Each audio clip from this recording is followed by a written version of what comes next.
Ready? Start.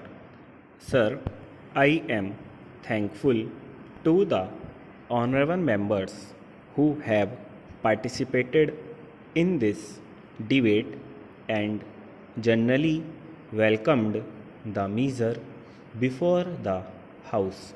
This amending measure of the Motor Vehicles Act, as honorable members may perhaps recollect, has had a very checkered career, and in fact this amending process started 10 years back.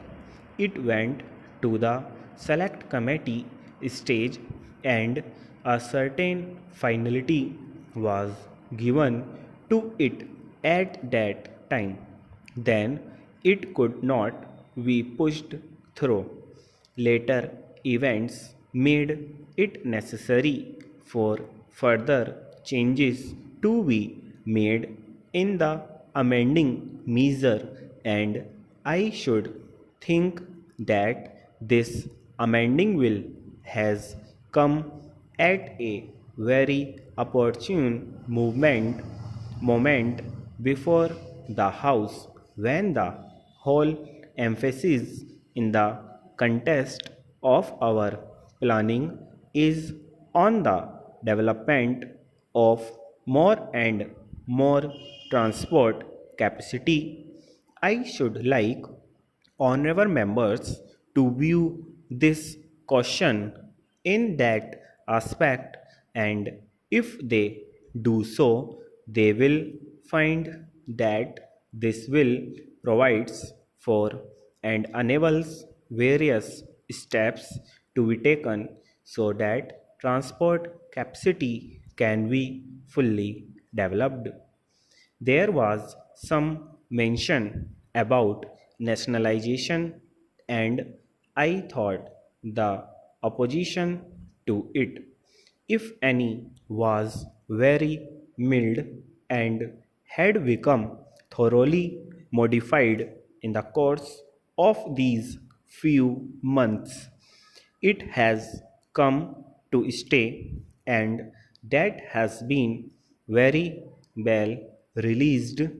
Why honorable members who were not perhaps so many as others regarding this question of nationalization.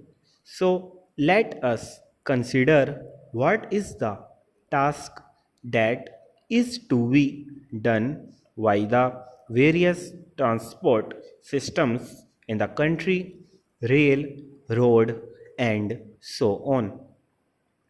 There is a huge task to be performed by all these. They have to go hand in hand and perform this huge task. It is well known that the rail transport capacity that will be generated in the course of the next few years will not be able to move all the traffic. We have said so on several occasions. The allotment of the resources for the purpose of railway planning and development falls very much short of the requirements.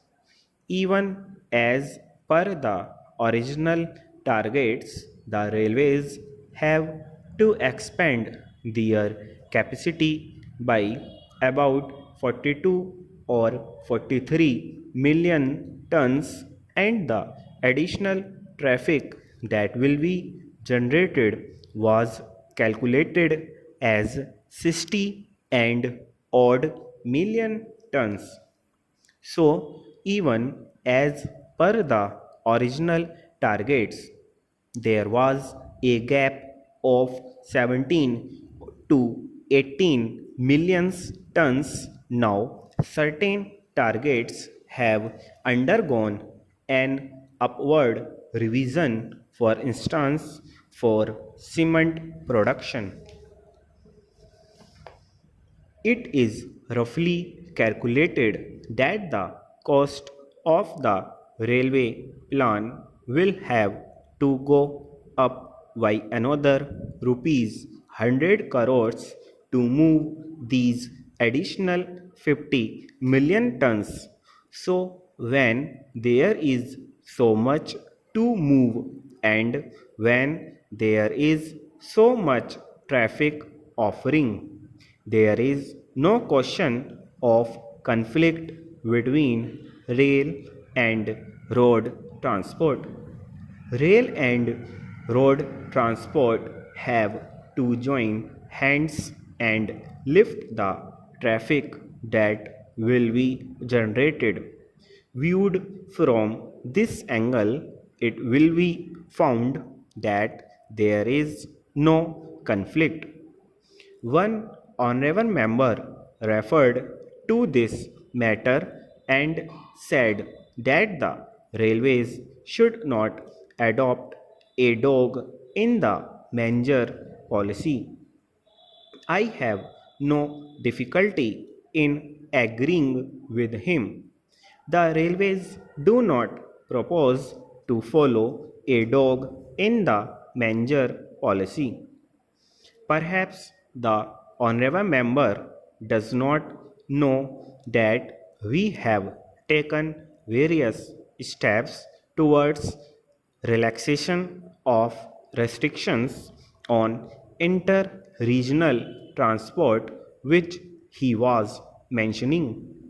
He spoke from experience and said that he was a member of one regional transport authority.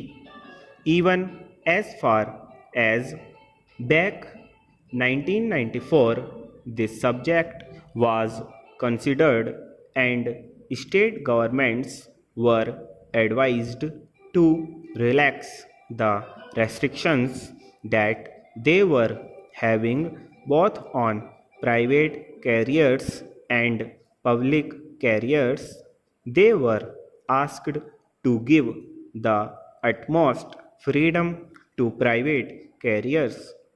Perhaps the position is not very well released that in our country, the majority of the trucks are only public carriers. In other advanced industrialized countries, the majority are private carriers. It has been brought out in the report of the study group which went into this question that perhaps 70 to 80% of the total number of trucks are in private hands. Here also in our country, the various industrially establishments, new and old, can really go in for owning and operating more and more private carriers.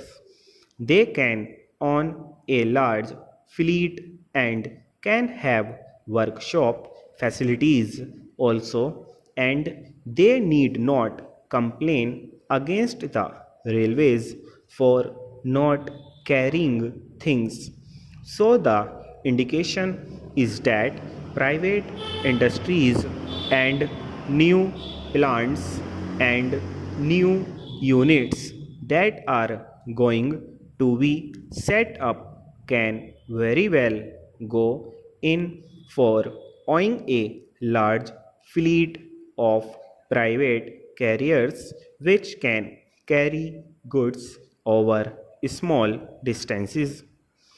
Of course, over very long distances, it may not be possible to operate private carriers, though even there it will be possible to operate over long distances to some extent.